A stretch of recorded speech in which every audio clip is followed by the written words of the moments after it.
나이가 이제 60이 넘어가니까 재혼하기도 그렇고 혼자 살기는 너무나 외롭고 그렇다고 이 나이에 애인을 사귀기도 쉽지 않았어요. 이제 아줌마를 넘어 할머니로 접어들고 있던 내가 무슨 배짱이었는지 혼자서 카바레에 한번 가봤답니다. 난생 처음 가본 곳이었는데 여기서 누구라도 한 명 만나봤으면 좋겠다는 생각을 하게 됐어요. 어차피 죽어서 가지고 갈 돈도 아니고 살아있을 때 나 좋다는 젊은 남정네에게 돈 왕창 쓰고 죽을 때 되면 후회 없이 가고 싶다는 생각이 들었답니다. 하지만 막상 카바레에 와서 눈 씻고 찾아봐도 제대로 된 남정네는 눈에 보이지 않았답니다. 그래서 30분도 안 돼서 바로 나가버렸습니다. 기본 메뉴 다 시켜놨는데 돈만 날린 셈이죠 뭐. 그렇게 허탕치듯 집으로 왔네요. 다음 날이 되니까 무슨 바람이 또 난 건지 이번에는 혼자 노래방에 가고 싶더라고요. 그래서 동네 노래방이나 가볼까 하다가 왠지 동네 노래방은 이 나이에 혼자 노래 부르기 불편할 것 같아서 종로 쪽에서 볼 일도 볼 겸 종로에 있는 노래방에 가기로 했어요. 그렇게 탑골공원 쪽을 지나 걷고 걸으니 노래방 하나가 보이기에 그 노래방 안으로 들어갔는데 아니 벌건 대낮인데도 노래방에서 나오는 노인 몇 분이 보이더라고요. 저는 노래방 카운터에서 혼자 왔다고 말하고 안내해준 방으로 들어갔는데 노래방 안에서 왜 이렇게 호레비 냄새가 가득한지 늙은 호레비들이 잔뜩 다녀간 흔적이 여지없이 느껴지더라고요. 너무나 냄새나서 다른 방으로 옮겨달라고 할까 하다가 이상하게 이 냄새가 오늘따라 싫지만은 않게 느껴졌답니다. 왠지 내 옆에 죽은 영감이 같이 있는 것 같은 느낌이랄까? 그래서 호레비 냄새가 깃든 이 노래방에서 혼자 노래를 몇 곡 부르고 있는데 아니 갑자기 노래방 문을 열고 웬 할아버지가 불쑥 들어오지 않겠어요? 그리고는 갑자기 내 양손을 잡고 춤을 추기 시작하는데 저는 당황할 겨를도 없이 그 할아버지가 제 양손을 잡고 흔드는 대로 얼떨결에 같이 춤을 추게 되었답니다. 스텝을 밟고 있는 채로 대체 누구신데 갑자기 들어와서 그러시냐고 물어봤더니 글쎄 이 영감이 대답도 안 해주고 그냥 춤만 추지 뭐예요. 보니까 입가에 술 냄새가 나는 게 약주를 좀 한 것 같더라고요.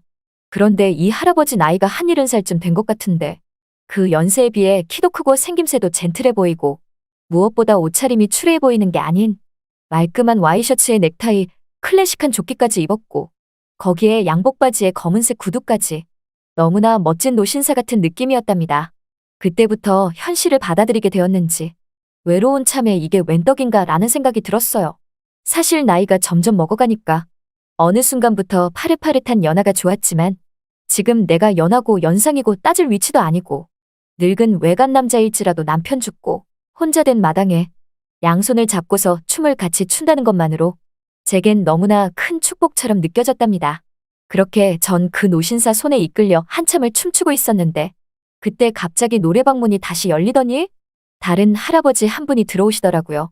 그러면서 저와 춤추고 있던 그 할아버지에게 여기서 뭐하냐며 방 잘못 찾아왔다면서 저를 보고는 실수로 잘못 찾아와서 미안하게 느껴졌는지 연신 고개를 숙이며 죄송하다고 하지 뭐예요. 그러면서 하는 말이 자기랑 같이 온 오래된 친구인데 술 취해서 방 잘못 찾아왔다면서 이해해달라고 말하더라고요. 그리하여 노래방 안에서 같이 춤을 추던 그 노신사를 억지로 떼어놓고서 일행인 다른 할아버지가 데리고 나가버렸답니다. 그 순간 어찌나 아쉽던지 방을 잘못 찾아왔든 어쨌든 간에 잠깐이었지만 너무나 황홀했거든요. 그렇게 한바탕 짧은 소동이 흘러가고 혼자서 다시 노래를 부르고 있는데 글쎄 아까 저랑 같이 춤을 췄던 노신사분이 갑자기 다시 문을 열고 들어오더라고요. 그러자 뒤이어 당황한 모습으로 쫓아오듯 그 노신사를 데리고 나간 친구분도 들어와서는 그 노신사분을 말리시지 뭐예요. 그러면서 제게 다시 죄송하다고 말하며 이 친구가 약주를 많이 해서 취했다고 말하는데 그 노신사분은 이 와중에 다시 또 제 손을 잡고 춤을 추기 시작했답니다. 그래서 또 억지로 같이 이 좁은 노래방 안에서 스텝을 밟기 시작했고 저는 그냥 노신사 친구분에게 놔두시라고 했어요. 괜찮다고 하면서 말이죠. 그러자 그 노신사 친구분이 어쩔 줄 몰라 하며 노래방 의자에 털썩 앉더라고요. 그러면서 우리 둘이 춤추는 걸 지켜보고 있었는데 그때였습니다. 저와 춤을 추던 노신사분이 저를 보며 하는 소리가 임자, 라고 하지 뭐예요.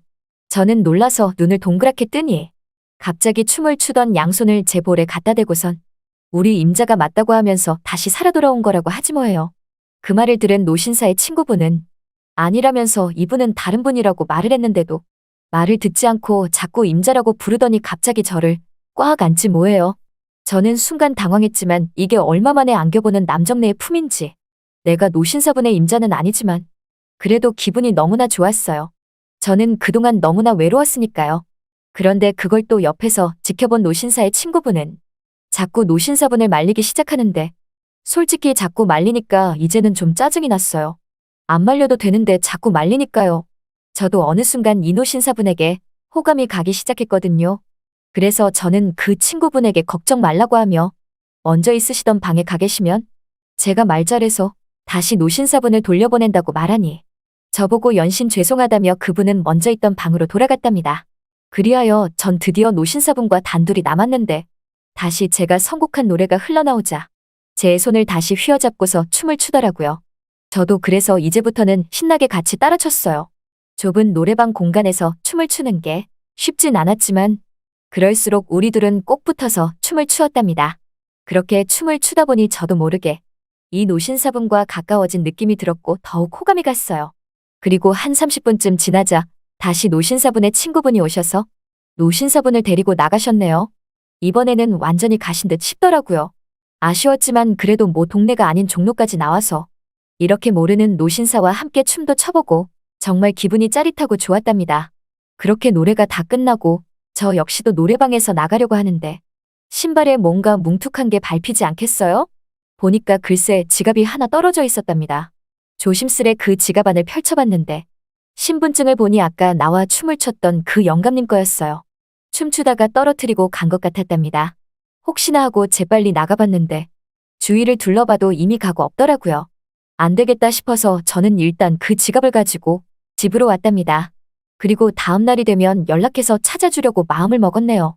그런데 그날 저녁 자꾸만 그 영감님 얼굴이 아른아른 거리는 거예요. 오늘 하루 딱 한 번 만난 사람인데 왜 이렇게 생각이 나는지 정말 제 마음에 쏙 들었던 느지막이 만난 천생연분 같은 느낌이었답니다. 저는 저도 모르게 아까 낮에 주운 영감님 지갑을 다시 꺼내서 지갑 냄새를 조심스레 맡아봤어요. 그러자 꼭 그 영감님이 제 옆에 있는 것만 같았답니다. 아까 낮에 그 좁은 노래방 안에서 두 손을 맞잡고 춤을 췄던 것처럼 말이죠. 다음 날이 되었고 저는 영감님에게 전화를 해야겠다 생각했어요. 그런데 웬걸? 지갑은 주었는데 영감님에게 전화할 방법이 없더라고요. 지갑에 영감님 전화번호가 적혀 있는 것도 아니었으니까요. 그렇다고 이 지갑을 파출소에 말해서 찾아달라기엔 뭔가 너무 아쉬웠죠. 왜냐면 지갑을 직접 찾아다 주면 한 번 더 영감님을 볼 수 있는 기회라고 생각했으니까요.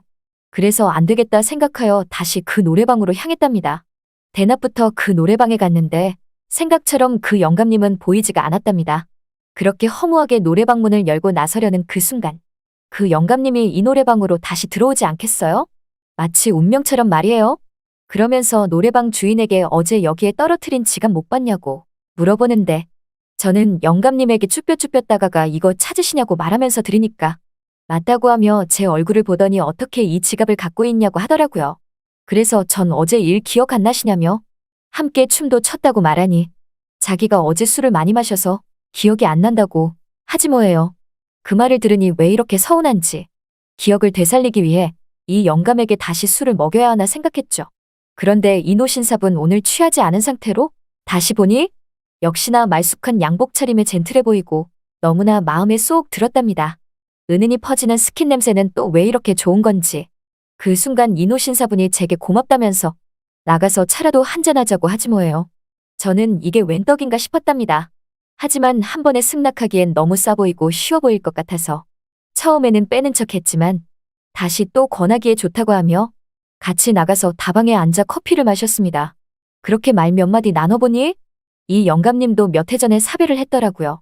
저도 오래전에 사별한 터라 이런저런 제 사정을 말했고 자기도 그렇다며 우리 둘은 늙어서 혼자라는 유대감에 그렇게 서로가 마음에 들었는지 그날부터 더욱더 가까운 사이가 되고 말았네요. 그리고 느지막이 한 집에서 같이 살게 되었답니다. 정말 이 늦은 나이에 다른 사람을 만날 수 없을 것 같았는데 우연인지 필연인지 이 영감님을 만난 게 어쩌면 하늘의 뜻인 것 같다는 생각마저 든답니다. 60이 넘어가는 이 나이에도 젊은 애들 못지않게 지금 이 순간이 너무나도 짜릿하고 행복하답니다. 그런데 뒤늦게 알게 된 사실인데 이 영감님 그 연세에도 빛나는 외모처럼 여자 꽤나 많이 울리셨더라고요. 제가 글쎄 이 영감님의 5번째 마누라라면 여러분은 믿으시겠어요? 뭐 믿거나 말거나 그건 여러분의 자유겠지만요. 아무튼 요새 혼자가 아니라서 너무나 행복하네요. 잘 들으셨나요? 이번 사연은 여기까지입니다. 구독과 좋아요 그리고 알림 설정까지 하시면 앞으로는 보다 빠르게 그때 그 사연에 올라오는 사연과 함께 하실 수 있답니다.